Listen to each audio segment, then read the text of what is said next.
Welcome to Generating Gratitude, a look at personal growth in a grateful life. What follows is not professional advice or medical recommendation, but stories and perspectives about living with gratitude. Now, here is your host, Joe Volk. Hey, everybody. Welcome to another blazing edition of Generating Gratitude here, WSGW. Thank you to everyone listening, whether you're listening traditionally on the radio or you're listening to the podcast version. Thank you anyway. Grateful that you could be with us today. Now, today is going to be a very special broadcast. Memorial Day weekend. All about the troops, all about those who have served and lost their lives. So I thought, it'd be a good idea to do kind of a Memorial Day theme, kind of an armed services theme. And my friend Dan Ballard, known Danny for a long time, friend of mine.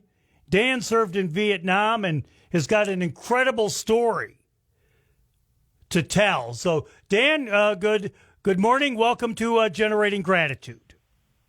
Good morning, Joe. Nice to talk to you again. Good to hear your voice. Let's go over your history of Vietnam, because what you did in Vietnam is fascinating. Yeah, that's for sure. You want me to just kick it off? Yep, just kick it off.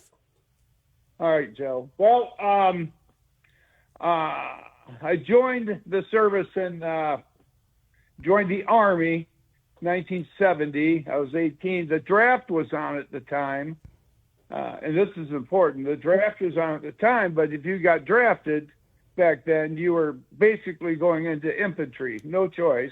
And 12 weeks later, you're jumping out of the helicopter in Vietnam. And you're 18 years old. That's why so many people passed. We lost a lot of good young men and young women. So that goes 70, 71, about in 70, this is kind of where things kick off with PTSD that I have is when I was in Kansas, Fort Riley, Kansas. What I did when I entered the service, instead of waiting for the draft, which I was going to get drafted, you can enlist for 3 years instead of drafted for 2. And if you go in for 3, you get to choose your job. You can pick whatever you want. I, of course, was being smart. I knew how to type. I'll be a typist. And I kind of figured that would clear me from going into the field. Much to my chagrin, that didn't happen. But so I go in as a clerk, and I get into typing school, and they see how fast I can type, which wasn't fast, but the other guys were ridiculously bad. So they said, "Oh, you need to go to medical school." I went, "Oh, sure." So Fort Sam Houston, I go down there, I complete everything with honors, and boom, the first assignment is Fort Riley, Kansas. Now I get there, and I take the graveyard shift immediately because I'm just typing. I'm doing the nightly report.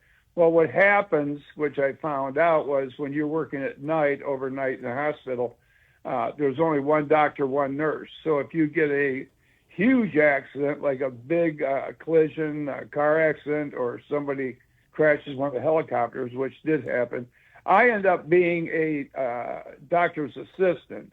So when they're overwhelmed, all of a sudden I found myself wearing a white coat and in rooms with people that were dying, people that were dead, people who had horrible accidents, and I had to identify their bodies, tag them, and then take them down to the morgue. That was a shock. And you had no medical training, right? You were just a typist. I'm just a typist. Right. But you learn, it looks like anything else when I got in the restaurant business. You learn very quickly. And so at that point, I was in there for about 8 months. I think I saw more people that had passed, more people that had died than I did in Vietnam, even though I saw a few over there. But that really put a big slug in it really sent me for a whirl. And from there, I got sent. I found out in Chicago when I was flying back home. When I'm flying back from Michigan back to Fort Riley, that some guy was there, and he goes, "Hey, Ballard." I went, "What?" He goes, "You're going to Nam." I went, "Oh, boy." So I get back to my post in Fort Riley, and they give me the paperwork and go home for a couple weeks, and then you're going to be shipped off to Vietnam. You'll find out what you're doing when you get there. So they fly me over, and I get to Vietnam, and they put you in a holding barracks, and I was the only one in it. Until you get a job assigned to you, you stay in this barracks on the second floor. It was just me, but there were 3 guys at the other end. Now, by this time, I had drank beer in high school with, just high school stuff. When you're a senior, you go out and have some parties and stuff. So beer basically was my only thing that I was doing. I really didn't get into marijuana and stuff. But when I hit Vietnam, it was an onslaught of drugs and alcohol, just everywhere, and not just pot, a lot of stuff. So I get immersed into that situation very quickly, and then I get sent to my post where I was going to be stationed for the year, and it was a heroin elimination and drug treatment center. So I'm like, oh my God, this is going to be something. And because I had progressed so quickly, I was already a specialist 4th class. I was an E4, which was really good. And I went down and worked in the record section. And that's where some things started getting really weird. One thing that you had to do every day was fill or closely fill this manifesto. We were sending home pretty close to 30 people a day that were heroin addicts, and I'll explain that very quickly. They weren't necessarily addicts. They were young people that when they got in the field, their company and company commanders knew that they were not an asset and they were going to get shot, or they were going to get some of their own people shot. So they would tell them, you had to get caught with heroin 3 times in a urine test. We'd go all over collecting urine tests. We were flown out constantly. And so that started getting kind of scary. We had a couple times when helicopters lost their hydraulics and stuff, and you're sitting there going, I'm just a typist. I'm over top of this jungle. So anyway, the guys would come in, get caught once, and come in and get caught the second time, and then the 3rd time they got sent home. Well, what the person did before me, the guy that was my best friend, he was in charge of running the records department. He made up, it was his decision to make up the manifest. And easily you take the 3 times caught and then they send him home. But if your manifest wasn't full, you could sneak a guy in. And I'd watched him do this. You could sneak a guy that only been caught twice, that were begging you not to go back out in the field. They go, I'm not going to make it out there again. But the company was feeding them the heroin to get them out of there. And sometimes, once I took over about 3 months in, that guy went home, and they promoted me to an E5, which is basically a sergeant. So I was a sergeant in charge of medical records at a heroin hospital. So basically, Dan, what would happen, and it's just because the heroin problem in Vietnam was just because it was so prevalent there. We think of the availability there, but guys were actually getting hooked on heroin on purpose to get out, or the troops. Oh, absolutely, yeah. Yeah, they knew that was the way out of Vietnam, so and we were sending home heroin addicts. There wasn't any treatment or anything. We just send them home. No, this is where it gets kind of odd. We would send them home, but they also knew that some of their friends were sent home on the second time, so they would take a shot at it. And I mean, a lot of times I had to say, no, we're full. And then when they knew it wasn't full, they'd come down to my office and just beg me not to send it back out. And I'm going, okay, I don't like this. And I had a lot of guys that I had not a lot, but a few of the people I put on the manifest and sent them home. They went home with an honorable discharge under dishonorable conditions. So they just took that, went home, got out, and then they still got some benefits. But Let me think now. So anyway, where you're talking about where my thing was, after 10 months, I had to do a report to the officers. They go, Sergeant Ballard, we'd like to get a demographic layout of where these guys are coming from. And you would think you would be finding them all out of Chicago, New York, Seattle, California, but all of them were from the United States, but in the country. They were usually young white guys that were, I'd say it's probably 70% white, but they were just these little scrawny little guys, and they were just scared out of their minds. So when they found out they could do heroin, so we were sending home people that had never even seen marijuana, and all of a sudden they're heroin addicts, supposedly. And I did the demographics, and they all came from like Iowa, Kentucky, Nebraska, all these mid-America, Central America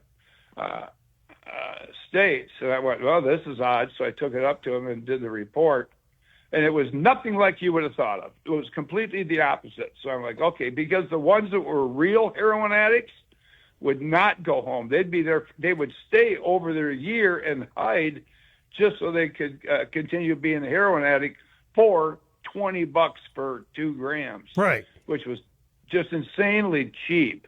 And you could get it anywhere, anytime. All the mama sons brought it in. It was odd to say the least. So then in my 11th month, the company commander comes to me and he goes, I'm going to ask you if you would do something. I said, we're getting a lot of complaints from these patients when they're getting back to the United States. And like you said, no treatment, nothing. They'd stick them on a psych ward and keep them up there for 2 to 3 months, hanging out with every kind of, deranged or troubled folks, PTSD veterans that actually had that, also heroin. Hey, so, Danny, we're going to leave it right there for just a second. I got to take a commercial break. Fascinating story. Just amazing.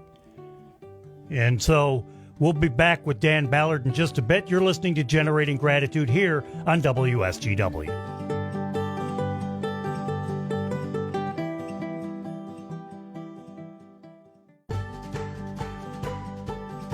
Welcome back to Generating Gratitude. We're here with my friend Dan Ballard. He's talking about the heroin addiction problem in the Vietnam War, and Dan was elbows deep in it. And Dan, you were, before we went on break, you were talking about the report you made to the brass about the heroin problem, and the people would they'd get addicted to heroin to get out of service, and then they'd send them to the psych wards. And continue with your story. So this is like my 11th month, and our company commander, the guy in charge of the officer in charge of the heroin hospital, came to me, and I had already been given quite a few honors and whatever. I was a good soldier, and that's why I was a sergeant already. So he came to me and he goes, listen, we're getting a lot of complaints from these guys getting back in the States and being on this ward for 2 months and just absolutely going nuts. They wanted to get home. They wanted to get back, into their regular routine of being home and being safe. And, they were just young, scared children. I said, we're going to ask you to do something. And I said, yeah, what is it? He goes, we want you probably a week away from the end. We want you to come in and you're going to drop dirty. But that's how we're going to mark it. It'll be your 3rd time dropping dirty. And I went, okay. He goes, and then you're going to go home through the system, but all the records have to show that's why you're going home. I went, oh. He goes, and then you can evaluate where we're missing steps throughout the time. Now, were they setting you up, or was that actually legit? Oh, wait till you hear what we did when we got back to the States. So I went through the process. I'm watching all these guys, and they're just being shoved here, wait here, wait here, wait here, wait here, shoved there, wait here, wait here. And then finally get back to the States, and you're in a psych ward. I'm up there, and I'm going, this is not right. This is making these guys far worse off than if they just would have stayed and come home. So they said, you're going to meet someone at Fort Knox, and it's going to be an officer. It's going to be a psych officer, and he's going to know about the situation. He's going to approach you, and then you're going to report to him of what you've seen so far. So this is about 3 months after being home. He finally comes and meets me, and he goes, Sergeant Beller, can I see you? So I go in his office, and he goes, what have you noticed? I go, one, these guys shouldn't be here. We got to get them out of this place and let them acclimate back to a normal life. Instead, we're sticking them up there, and they're going bananas. And I said, that's the first thing. He goes, well, we've got some buildings. You want to go see them? I went, yeah. So we started the first halfway house in Fort Knox. And it was like a sunshine center back then, they called them. So the guys, the heroin addicts, would now go to that, spend a couple of days, go out, do some shopping, get some stuff, get back into the community, actually engage with people and not have all of this idle time. And I found that going through my process with addiction and alcoholism, that was my trigger was, I'm trying to think of the word. What do you call it when you are by yourself all the time? Isolation. Yeah. Well, it's like I tell a lot of people, in my experience as well with alcoholism, free time is not your friend, because it took me a long time to figure that out. I went, I cannot isolate. There's the word. I said, if I'm isolated, I am drinking. Right. Because there's no connection to anybody. You don't have anything you're working on. You separate yourself from society. And the next thing your brain does goes, now it's time to get back at it. And right. Well, you're alone with an alcoholic yourself. Yes. And your first nature is to, you know what? It would be a good idea to drink. Yeah, and not just back from Vietnam, but also just through the rest of my service, and then getting out. I drank, and then I started getting hooked back up. One of my best friends was a dealer in Lansing, so that went up, and all of a sudden I'm in the midst of everything again. I'm like, oh shit! But I was also the weird thing about it was I was always they call it. You're a functional drunk. You're not functional. Right. You're telling yourself, your brain's telling you that you're functional, but you're functionally screwed up. But that was kind of my trigger, was the isolation. So we opened that one Sunshine House or halfway house for Vietnam vets with heroin addiction. And once that one started and was successful, I was assigned. The thing was, I was on the psych ward at Fort Knox Hospital, and I was also assigned sergeant in charge of medical records at that hospital. So all the people that were working down there go, that's the new guy in charge up there on the psych ward. And they're going, really? And so I came down and went, hey, how you doing? They went, oh, okay, well. And you have no training or no background in it. You're a typist.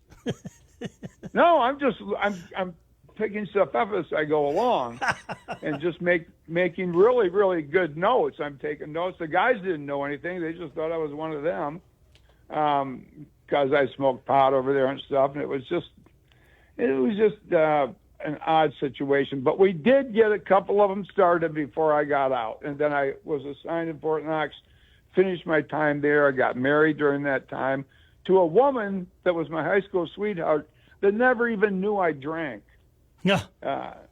So she was invited to a huge awakening when I got home, but she bounced along. We stayed married for quite a while and had 3 kids. So Dan, and I still to this day want to get back to like the how many guys like got addiction problems over at Vietnam, because again you mentioned the prevalence of anything you want over there.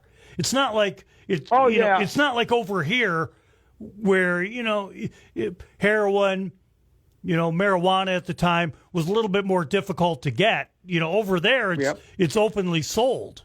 Oh yeah, I actually saw a guy get executed in Saigon.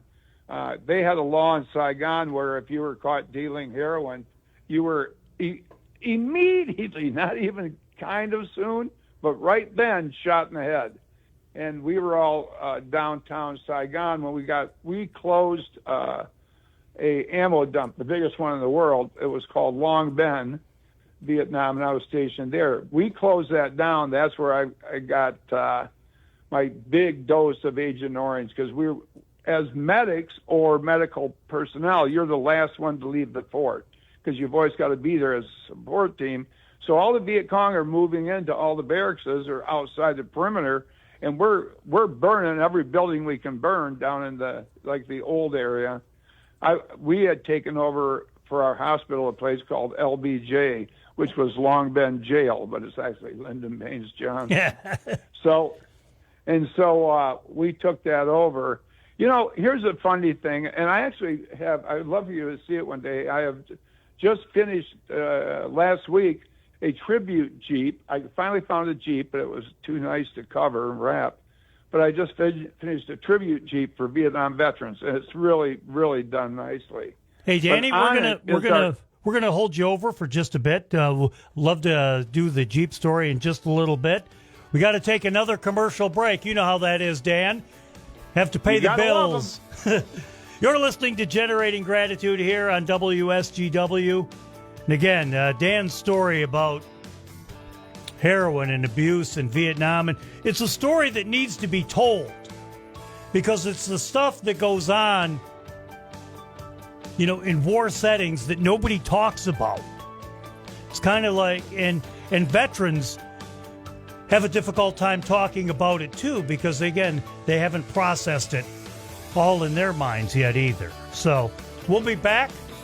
Third segment with Dan Ballard here on Generating Gratitude. You're listening to Generating Gratitude on WSGW.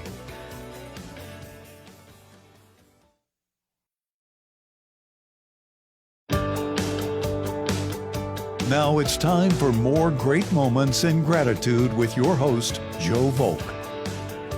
Welcome back to Generating Gratitude here on a Memorial Day weekend. Very important weekend. I know everybody's out enjoying everything, but just think about it for a second, why we have a Memorial Day weekend. Dan Ballard with us, telling us about his experiences in Vietnam with heroin and addiction. And Dan, I want to kind of turn the page a little bit and talk about the trauma that you experienced over there, and the PSTD or the PTDRS or whatever the initials are. And how did you deal with your experiences over there, and your experiences, at Fort Knox? And then you get out of the Army. And people forget, a little revisionist history about Vietnam. Okay, Vietnam veterans were not lauded like the veterans are today. Oh, no. Right. Yeah. Go ahead, Dan. So what I know we're running low on time, but I want to get this kind of some things about after Vietnam, being married, coming home, getting involved with my best friend. We started a company, we started a store, and then I got into radio, but I was always moving along functionally. And so I was actually doing good stuff, but I was also doing stand-up comedy. So my life was surrounded by alcohol and partying. Before I do a show, always drink. And the radio station, you go out at night and do promotions. I would drink. When I'd go on stage and do my comedy show, it was all based around alcohol. So I had convinced myself that you get to a point where you actually think you cannot perform if you're not drunk. Your brain tells you this.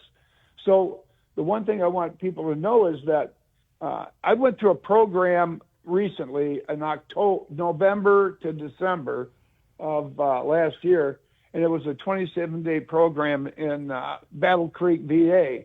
A excellent program, insanely good. I took notes like I've never taken before. I was the only one taking notes.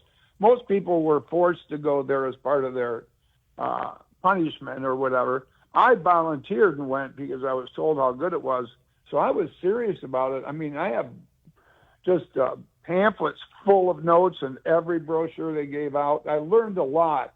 What I did learn, and I really hope people can take this in, but when you get up to, like, say you have 180 days, you have 6 months of sobriety, but during that time you fell off and you screwed up one day, and then the next day you're so guilty you're asking yourself why you did it.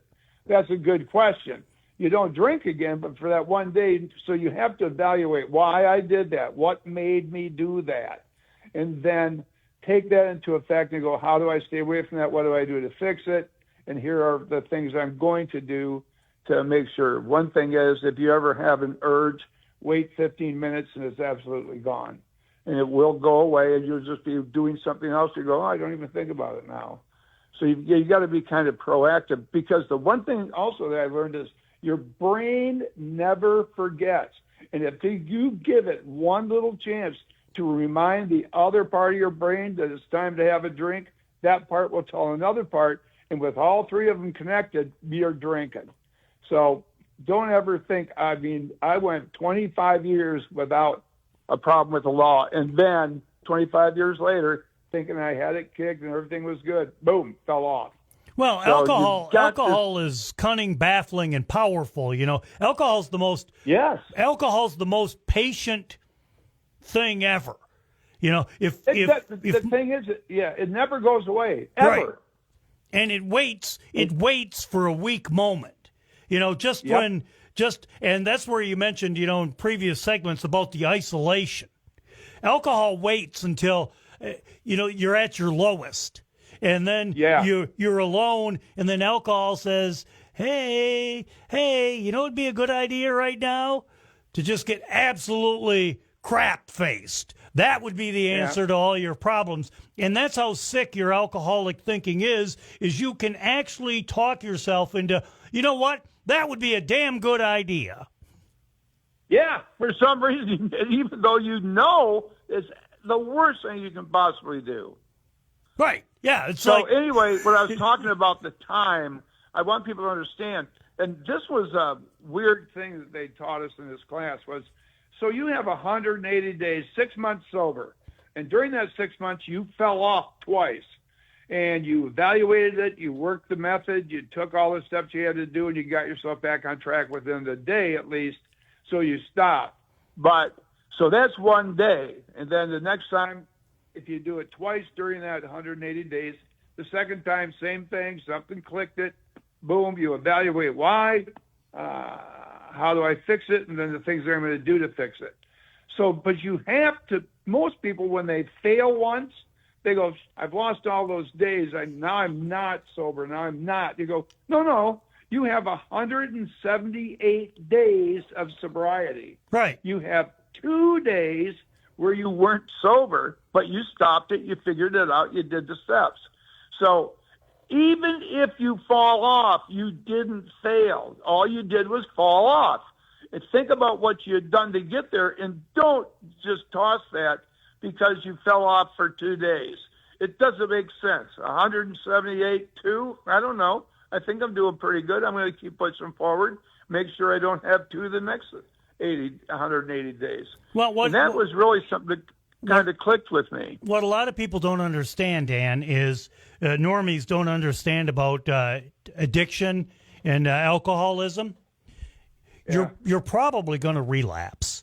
You know, the odds of relapse are, you know, I've been around in the program for 39 years, and nobody wants a relapse, but it's just damn hard. It's so, you know, that's the tough thing about alcoholism and addiction, that it's constant. It's not like you can take a vacation from your own head. It's always in front of you, and it's always there. The important thing about addiction in alcoholism is after the relapse, you know, what, like you said, what did I do wrong? Getting back up, you know, getting back on the horse and having that courage to dust yourself off and go, okay, I'm ready to do it again. It wasn't the end of the world, but it wasn't a good day. Right. Yeah. So those are the kind of the things that I learned from that. And also, if anybody, and you're talking about the Vietnam vets not being honored. We were not. We were told when we get home, take off our uniform. Do not wear your uniform. And don't mention that you were in Vietnam. Don't talk about it. Don't say a word because you're a baby killer and you are a worthless piece. And so you were just really shoved aside. So I never joined the VA, never did India because I was ashamed. For some reason, I was ashamed and I didn't do anything wrong. So I'm going, Jesus, this is the way everybody felt. But when the guys went to Desert Storm, Iraq, all these different wars we've been in, those young guys came back. They had the same problems, but your PTSD, which had just really come up, and now the Army, the military had to deal with that before they just shoved it away and went, no, they're okay. And so when these young guys and gals came back, they would not be shoved in a corner. They were very boisterous. They were very demanding, and they were not going to be told no. And so these guys fought for their rights. And when they did that, in that meeting, that 27-day thing, every time we went to the AA meeting at night, all veterans, makes a huge difference for me. I can go to civilian AA, and I like them. They're good. But when I do one just military-based, the commonality that all of us have is just binding. So I'm in a room with 50 guys. Most of them are young. I'm probably one of the 3 Vietnam vets still around. So I always tell them when I first started, I go, I want to tell you guys, I thank you for not being denied, for speaking up for us. I go, you brought a lot of Vietnam veterans out of the closet, out of the dark, because they went, hey, these young guys are getting it. I'm going to go ask for mine. And he said, you probably saved a lot of lives and you don't even know it. So here's to you. All right, Dan, here's where we're going to end it. Thank you very much. All right. Again, your story was just absolutely freaking amazing.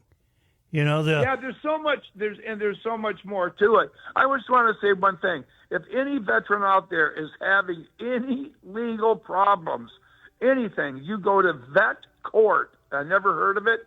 I'm using it now, and they will bend over backwards to make your life better.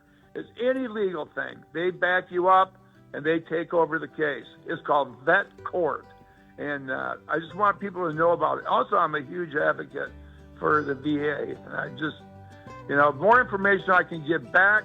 I love doing it. All right, Dan. Thank you very much, Dan Ballard, ladies and gentlemen, here on Generating Gratitude on WSGW. We'll be right back.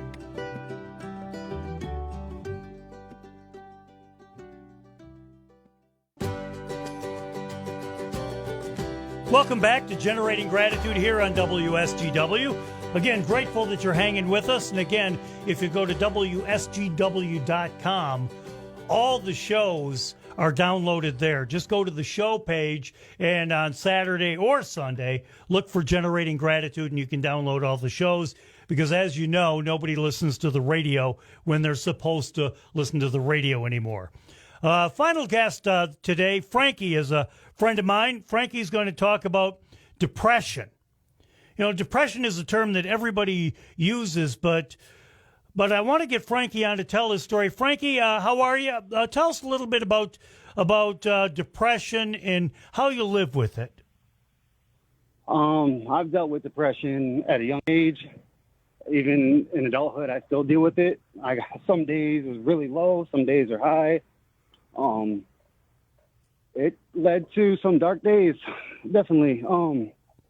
It led to substance abuse, mental health issues that I just didn't really know how to cope with. And every time I just hit like a low point, I would use just to feel happy. And it just kind of took over my life for some years, and it kind of made me like suicidal sometimes, it just. Frankie, it's just describe, if you can. I know it's difficult, but describe what it feels like when you're suffering from depression. What's it like? What's your mental state? Like, I kind of just, like, stay away from people, kind of isolate. I don't talk. Kind of, like, just pretty much escape from everybody. 'Cause I don't, when I'm at that stage, I don't want to, like, rub the wrong vibes on people. So I stay to myself, and then I just get stuck in my head. And it can go on for days on end, sometimes weeks. There's been some rough nights. And have you ever attempted to end your own life, Frankie, or did it ever get to that point? There's been numerous times. When I was a teenager, I ended up in a mental hospital a couple times. Even till this day, I still have them low points. But every time I start feeling depressed or something, I try to do something to, like, go for a walk or do anything, go to a meeting, just to try to stay out of my head. And your depression has led to substance abuse. Was it alcohol or drugs or both, Frankie? They kind of went hand in hand with me. Just couldn't have one without the other, pretty much. And you're in recovery from drugs and alcohol. How does the whole package tie in with depression? Because it's tough enough being an alcoholic. It's tough enough to be a recovering drug addict. It's tough enough to have one or two or both of those things. But then depression complicates it, and depression also complicates recovery, because I would imagine, Frankie, some days you just don't feel like doing what you're supposed to do to be in recovery. Yeah, some days you just don't want to do the normal things that you do. Like, sometimes when I get stuck in my head and I get to that point, it's either I'm going to be stuck in the house, isolating away from people, or I go to a meeting. And meetings do help with the depression, to get stuff off your chest, and it helps, like, a little bit, but it's better than going back to having to, like, use just to try to feel happy, because you feel like you can't be happy on your own. People don't understand, normal people, people that aren't addicted, people that aren't alcoholics, people, the normies, as we call them, they don't understand the consequences of isolation. I've often said, how do they punish the worst prisoners ever in jail? They put them in isolation, because especially with an alcoholic brain or a drug addict, an addictive mind, or even suffering from depression, your brain will eat yourself alive, so to speak. Does that make sense? Yes. Yep. 100%. And so with depression, how can somebody help you, Frankie? Like, when you're going through one of your bouts of depression, how can somebody, a loved one, maybe reach out? Is it breaking that cycle of isolation? It's pretty. I just got to get out of my head. And when you're, like, depressed, you want to be alone, but I wake up depressed every day. I got to go outside and get some sunshine. I got to retrain my brain just to try to make it through the day. And there's been some positive ways I use to cope these days that I didn't do back in the day when I was using and drinking. Like, what are some of those ways? Like, these days, to cope with the stuff now, like, I work out, I try to go for walks, I go to meetings. Those are just, like, a few main things that I do. Explain the power of meetings. Explain the power of being in rooms with somebody, again, breaking that cycle of isolation and being in a room with somebody that understands what you're going through, where you don't necessarily have to explain it to somebody. That's one of the great things about support groups is when I'm in a room with other alcoholics, I don't have to explain why I thought it was a good idea to run around the street without pants on. Yeah, everybody, oh yeah, I did that too, or I would rather drink than spend time with my loved ones. Explain how meetings and being around others helps you. It's just like at meetings, it's easier because you're around other people that went through the same things you have been through, so it's a lot easier, to talk about things because you're not alone. But I've never really kind of opened up a lot growing up. I always been bottling everything inside because, I'm a man. Nobody really cares what a man has to say or how they feel. It's always toughen up and this and that. And it wasn't until recently when I, started opening up with therapy and doing everything I could to, get this to talk about the stuff that made me depressed. That way I could try to heal and try to put some, the childhood trauma, put some of the stuff from my past that I'm still depressed about to these days, and try to just put it behind me. One of the most difficult things about recovery is putting your past behind you. And boy, that's, even to this day, I've been sober 39 years, and every once in a while, I'll get a thought about my past and not feel good. And so that's, does that happen to you? Yeah, it's kind of really hard to put it behind you, especially you're trying to reinvent yourself now, but you still got them same people that, in their eyes, once an addict, always an addict. So they always look at you like you're still that same person that you're trying so hard to change from. And that's why, working the program and going to meetings and such is so important. Frankie, we got about a minute left on the show. Is there anything else, anything you'd like to say? Anything, a message to normal people? Just reach out. Don't bottle it up inside. Just got to get it off your chest. And normal people, reaching out and being, just asking somebody how your day is going, or just, the power of a phone call, the power of a text. People don't know how powerful that is. Just like you'd mentioned, Frankie, reaching out. Yeah. Actually, I talk to my mom every day. She usually calls me once a day, and it's just nice because a lot of people, you can go through all kinds of stuff, but just that one phone call makes a difference. All right, Frankie, thank you very much. Very, very grateful that you were on with us. Very grateful that you shared your story about depression and addiction. And I wish you well. And remember, it's just one day at a time, man. Can't go and do the future because you don't even know if you have a future, and you can't go back and relive the past because nobody's figured out how to do that. So, Frankie, thank you very much for being on Generating Gratitude today. Thank you. Thank you for having me. Very grateful that you were with us today. Whoa, pretty heavy show today, huh? Might have to towel off after this one. But that's addiction. That's alcoholism. What we try to do on this show is be real. But we also try to be grateful at all times because remember, can't be hateful and you can't be grateful at the same time. We'll see you next time at Generating Gratitude here on WSGW.